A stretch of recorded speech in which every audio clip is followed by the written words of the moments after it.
Стигнахме до обекта. Искам да покажа вратите, които ще монтираме днес тук.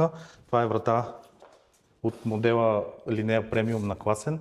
Една от най-високия клас на модела, който е с лаково покритие и фрезовки. Да видим Иван докъде е стигнал с монтажа и да покажем реално как се монтират интериорните врати. Елате с мен. Иванка, здрасти. Здравейте. Изпълнал си касата.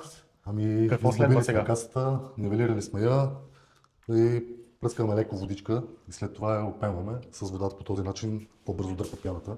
Добре, супер.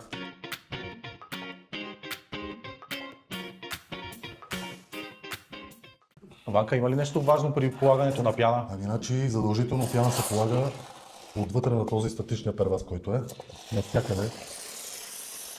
Защото де факто този перваз е едно също. Така изглежда вратата отвътре. А когато се монтира, е много важно самите ъгли, тук горе, които са зарязани на 45 градуса, да бъдат събрани без абсолютно никакви луфтове, за да може да изглежда по-красиво, когато вратата е изцяло монтирана.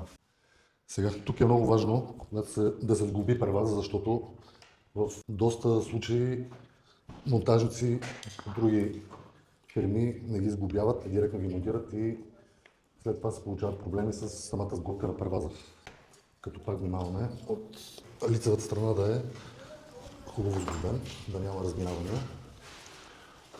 Ето това е сглобения пред